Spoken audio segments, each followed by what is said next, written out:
Assalamualaikum warahmatullahi wabarakatuh. Di sini saya akan menjelaskan materi tentang cerita pendek.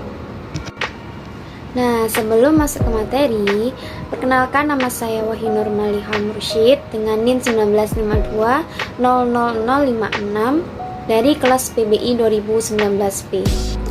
Nah, sebelum itu, apa sih yang kalian tahu dari cerita pendek? Nah, menurut KBBI, cerita pendek merupakan cerita pendek yang berisi tentang kisah cerita yang berisi tidak lebih dari 10.000 kata. Pada umumnya, cerita pendek bisa memberikan kesan dominan dan berkonsentrasi pada permasalahan satu tokoh. Selanjutnya, ada unsur-unsur dari cerita pendek.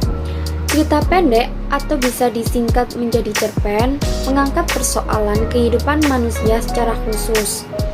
Ciri cerita pendek ditandai dengan jumlah karakter yang relatif kecil mencakup satu tindakan tunggal dengan satu fokus tematik. Nah, unsur-unsur dari cerita pendek itu bisa terbagi menjadi 6 bagian. Yang pertama ada tema. Tema adalah ide atau gagasan utama dari sebuah cerita pendek. Yang kedua ada tokoh atau penokohan. Tokoh adalah orang-orang yang terlibat dalam cerita dan banyak mengambil peran dalam cerita tersebut. Sedangkan penokohan merupakan cara penulis menentukan watak atau karakter dari tokoh tersebut. Lalu yang ketiga ada alur atau plot. Alur atau plot merupakan jalan cerita yang akan dikembangkan hingga menjadi sebuah cerita pendek.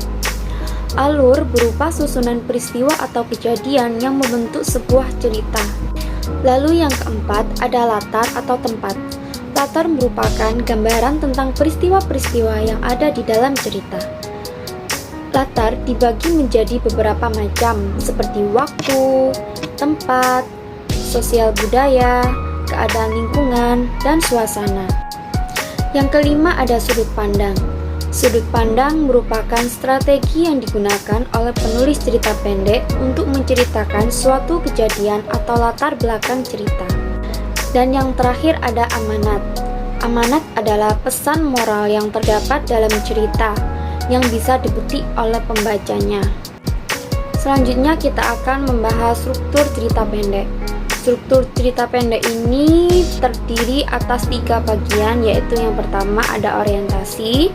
Orientasi berisi pengenalan latar cerita, yaitu waktu, ruang, dan suasana terjadinya peristiwa dalam cerita pendek.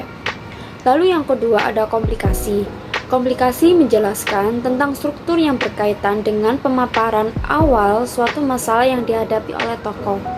Lalu yang ketiga ada resolusi. Resolusi merupakan bagian akhir permasalahan yang terjadi pada cerita pendek. Fungsi cerita pendek.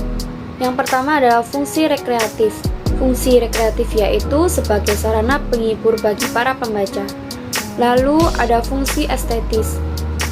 Fungsi estetis yaitu sebagai nilai estetika atau keindahan yang ada pada cerita pendek, sehingga memberikan kepuasan kepada pembaca. Lalu ada fungsi didaktif. Fungsi didaktif yaitu sebagai pemberi pelajaran atau pendidikan yang akan bermanfaat bagi para pembaca. Lalu ada fungsi moralitas. Fungsi moralitas yaitu sebagai nilai moral berdasarkan isi cerita untuk mengetahui baik buruk yang disampaikan penulis kepada para pembaca. Lalu yang terakhir ada fungsi religiusitas. Fungsi religiusitas yaitu sebagai pemberi pelajaran yang religius yang nantinya bisa dijadikan sebagai contoh baik oleh pembaca. Ciri-ciri dari cerita pendek. Yang pertama, pada umumnya cerpen bersifat fiktif atau berupa karangan dari penulis. Lalu yang kedua, cerpen memiliki susunan kata yang tidak lebih dari 10.000 kata. Yang ketiga, saat membaca cerpen biasanya selesai dengan sekali duduk. Yang keempat, cerpen memiliki bentuk cerita yang sangat singkat. Yang kelima, cerpen memiliki diksi atau pilihan kata yang tidak rumit sehingga mudah dipahami. Yang keenam, cerpen hanya memiliki alur cerita tunggal atau satu jalan cerita saja. Yang ketujuh, kisah cerita pada cerpen biasanya berasal dari peristiwa dalam kehidupan sehari-hari. Lalu yang kedelapan, karakter tokoh pada cerpen sangat sederhana. Sekian pemaparan materi dan penjelasan dari saya. Apabila ada salah kata dan ketidaksengajaan, mohon dimaafkan. Terima kasih. Wassalamualaikum warahmatullahi wabarakatuh.